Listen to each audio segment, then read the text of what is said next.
Right, hi guys. So this is question 38. Question 38 on variances. So it says that we have a manufacturing company that has performed variance analysis on its costs from last month. Now, I mean, I know this is a written question, but what I'm going to try and do is give you a way of thinking about this, and that expands your writing. Yeah? So it says that we have observed some favorable variances on materials, right? In terms of the cost, the total cost, if you like, spent on materials. So I think the interesting thing to think about is, in essence, what makes up this cost. And if you know what makes up this cost, then it's easier, if you like. And I suppose, like anything, right, it's price times quantity. Right? Because if you're buying in material, you're paying a certain price and you're buying in a certain amount to make a certain amount. So maybe you knew that, listen, I'm going to make 1,000 shirts, and I will need, I'm just making this up, for example, I will need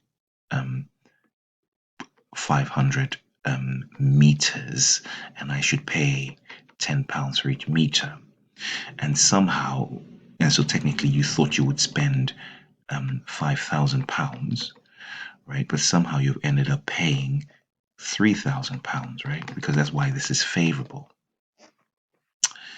So, and I think that's helpful. So you can then, it helps you understand how to discuss what might have led. And then it becomes quite easy, because if you look at this picture, it's either you somehow got a bargain, and instead of paying £10, you've now paid £6. So yes, you've now paid £6. But the question is, we can discuss that, right? So the question here is, did you get a bargain? Did you buy in bulk? Was there sudden a supply, an increase in the supply of this cloth? Did you change supplier? Right? So these are all very good answers. Now, another really good answer that we don't tend to talk much about is that, was this figure of 10 even possibly wrong? Right? Is it an old setting? You see, because typically maybe this has been an old standard, and really prices are changing because maybe there's more cotton or cloth coming onto the market. So you can just think creatively, from buying in bulk to increase in supply, to possibly having the wrong standard setting right at the beginning, something along those lines. Or, hey, just maybe buying cheaper material. That's possible. You might have bought cheaper material, slightly unusual in this case, because typically, like anything, if you buy something that's cheap, you tend to have to buy more to get the job done. That makes any sense, right? Because more of it would break. So hopefully that you can think about it. But here, it says favorable. So, but we will look at the reasons they give, suggest, to guide us with our answering. I'm speaking in general. And then the other reason could be because you used fewer meters than you were planning to. So it's either, again, and when we talk about usage of these meters, right, because you could say, oh, listen, we still bought it for 10, but we used 300 meters, and that's how we got 3,000. So it could be one or the other, right? So if you think of it that way, the question then has to be, why are we using less meters? So that possibly could be because you have more efficient staff, right, who now know how to handle the product and therefore are using less. Maybe you have better machinery that can handle the material. You see what I mean? So all of this contributes to that thinking, right? So I'll just so let's look at what they're suggesting. So this is machinery. So I'm interested in materials. Here we are. So there's some recent events they would like you to think about. Storage, alternative storage, right? So this is to do with overheads, but let's find machinery. It says at the beginning of last month, an investment was made in more modern and efficient machinery. So it's very possible that material was going through the cloth, so going through these machines, and you're not using as much possibly. And it also says here the company has recruited skilled machine operators to operate the machine. So it's very possible that that material is being used well. So like I said, it's possible that the general price may have fallen, maybe. And I've given you the breakdown of what that is, making up those figures for you to see the possibility of what's going on. It's very possible you could have had something that looked like this, right? This is 5,000 and this is 3,000, giving you a 2,000 favorable variance. It's possible. That's one thing. The other thing is that it's possible that somehow the new highly skilled staff in the new machine were able to use less. So maybe we keep this at 5, but this has now fallen to 600. We're able to use, and you can give your own examples, right? You can give your own examples in your answers to show the examiner your thinking of how you have arrived at a favorable variance. So we're able to handle the raw material with less waste, and this would lead to a favorable variance. Right? This would lead to a favorable variance. Very good. Now let's go to the next one. So they have a 0. There's just no variance with labor. Now this could be interesting because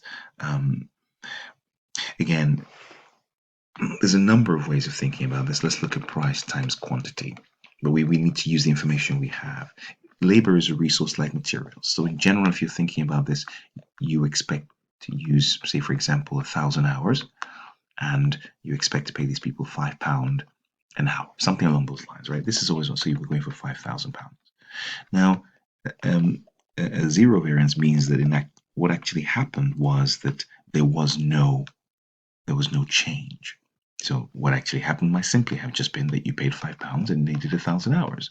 And so that's also 5,000. That's possible. But we actually read in the question some change. It says that, well, one, you have new machinery. So this new machinery, we already get a sense, will reduce the number of hours, right? Possibly will reduce the number of hours because, first of all, we have machinery, and machinery does take over labor. So we will have potentially less labor, and the machinery is working efficiently. So technically, we should have the use of less labor hours. And it also says, on the flip side of it, is that, so it says thus making the existing unskilled staff redundant. So like I said, you have less of that. But it says that you have now recruited skilled manufacturing operators. So what that possibly means is that this is no longer 5. So because they're now skilled, you now have a portion of this that has gone up maybe to 8. So although you have less unskilled hours, you now have more of a cost. And so somehow this up and down motion has led to something like, imagine like this has now led to something like £10 times 500 hours, which is still 5,000. Right? So in effect, you haven't really had a change, if you like, that yet. So we're hoping in the next few years this keeps falling, something along those lines, because we're more and more efficient, right? Which is why we possibly have hit 0. So it's really more due to the fact that you have an increase in cost due to the skilled operators, and you have a fall in the hours due to making the normal staff redundant. And I think that's kind of the argument to make. So let's look at that. So again, like I say, the new highly skilled will be paid a high hourly rate, most likely.